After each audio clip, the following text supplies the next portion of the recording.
Hey kids, we're going to read another story from this book here. And this story starts on page 243. Be back in just a second. Here we are.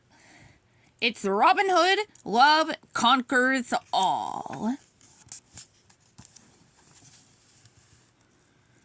One day long ago, a beautiful fox named Maid Marian was playing badminton in the courtyard of Nottingham Castle with her lady-in-waiting, Lady Cluck.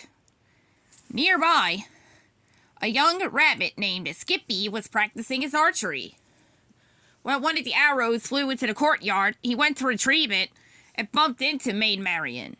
His friends soon followed him. They hadn't seen Maid Marian up close before. "Gee, you're very beautiful," a small bunny named Tagalong said to her. This one specifically. No, are you going to marry another Robin? No, are you going to marry? No, was he Robin Hood? No, another rabbit asked. I guessing this one was the one who asked. "Mama says you and Robin Hood are sweethearts." Tagalong piped up.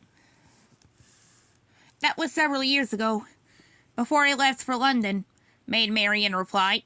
Then she showed the children the tree in which Robin Hood had carved their initials. "He's probably forgotten all about me," she remarked.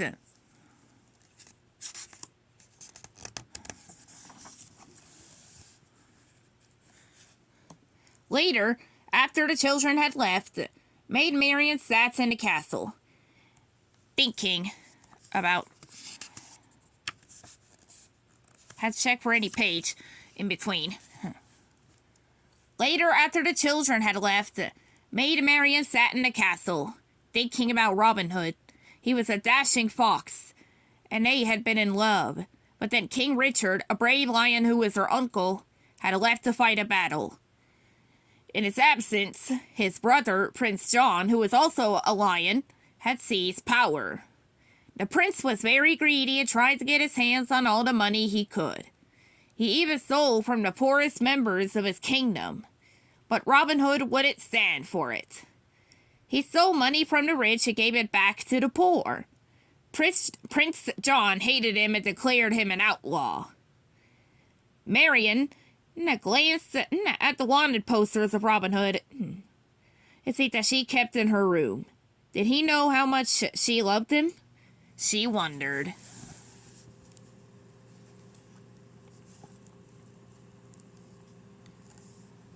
Meanwhile, in Sherwood Forest, Robin Hood and his bear friend, Little John, were doing chores in their hideout. Little John hung up clothing, and Robin Hood cooked dinner, but it wasn't long before the pot boiled over. The fox was distracted. "You're burning the chow!" Little John cried. "Sorry," Robin replied. "I guess I was thinking about Maid Marian again." "Why don't you stop mooning and moping around? See, just married a girl." "Let's see," Little John said. "Marry her?" Robin replied. "What if I got to offer her?" "She's a high-born lady of quality. I'm an outlaw." But he couldn't stop daydreaming about her.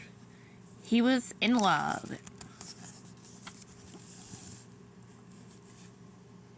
A while later, a badger named Friar Tuck arrived. He told Robin and Little John about an archery tournament that the prince was holding the next day. Now, Robin knew he could win the contest, but he didn't want to risk getting arrested. But then Friar Tuck told him what the prize was: a kiss from Maid Marian. Now, Robin Hood made a decision instantly. He would go to the tournament and win it, along with Maid Marian's heart. And somehow he would do it without getting arrested. The next day, Robin Hood and Little John disguised themselves and went to the tournament. Robin Hood was dressed as a stork, and Little John wore a duke's costume. He walked right up to the sheriff of Nottingham and said hello. When the sheriff didn't recognize him, Robin Hood knew his plan would work. Meanwhile, Maid Marian and Lady Cluck had arrived at the tournament. The beautiful fox had a feeling that she'd see Robin Hood. "Oh, Clucky, I'm so excited," Maid Marian said. "But how will I recognize him?" "Oh, he'll let you know somehow," the Lady Cluck replied. "That young rogue of yours is full of surprises." They made their way over to the royal box, where Maid Marian would be watching the tournament.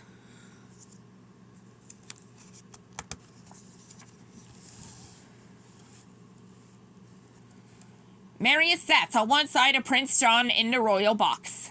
On the prince's other side was Little John. He'd done such an amazing job with disguising himself that the prince thought he was the Duke of Chutney. Soon the archers paraded by the royal box. No one knew that Robin Hood was one of them. Not even Maid Marian. The outlaw went up to her and handed her a flower. "It's a great honor to be shooting for the favor of a lovely lady like yourself," Robin told her. Then he winked at her. "I hope I win the kiss." Maid Marian realized who the stork really was. "I wish you luck," she said, "with all my heart."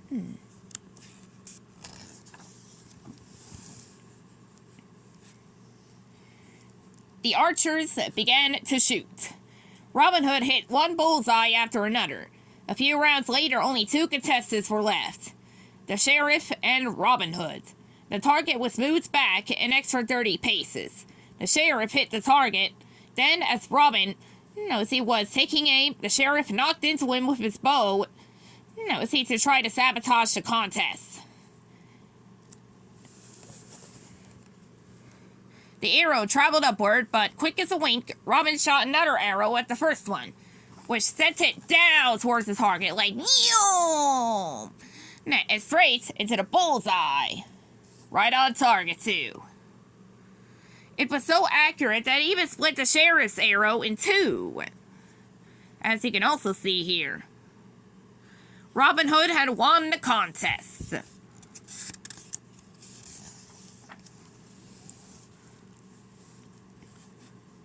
But as Robin Hood went to collect his kiss from Maid Marian, the prince figured out who he was. He used his sword to cut the fox's disguise away. "Seize him!" Prince John ordered his men.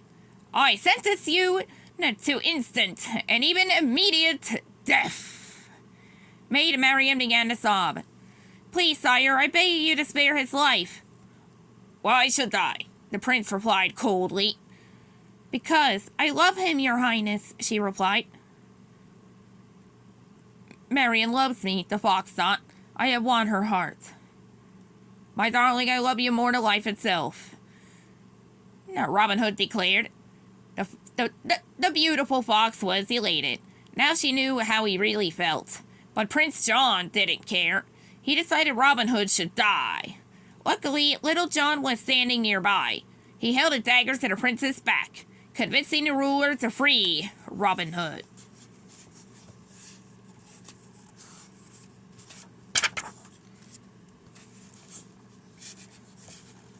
Then a fight broke out. The guards fought Robin Hood and Little John.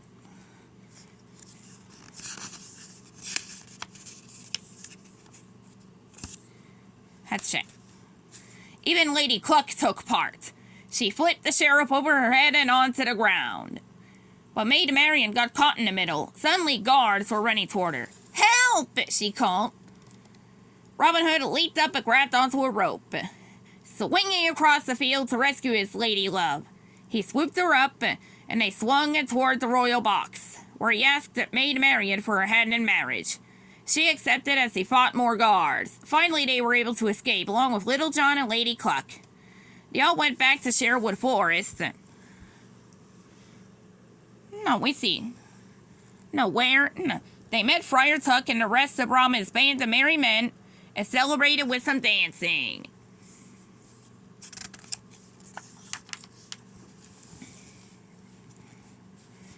Prince John was very angry that Robin Hood had escaped. He decided to collect more taxes from everyone, and if Friar Tuck wouldn't pay, he was thrown in jail. The prince sentenced him to death to lure Robin Hood back. But the outlaw couldn't be caught that easily. He snuck into the prison and released the friar and all the other poor folk.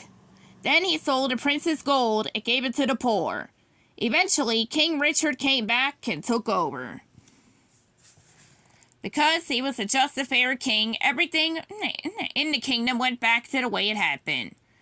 And Robin Hood no longer had to steal. The king pardoned Robin Hood, which meant that he and Maid Marian could finally get married. All of their friends went to the ceremony. They had a wonderful celebration. Marian and Robin couldn't have been happier. At long last, they were together forever. The end.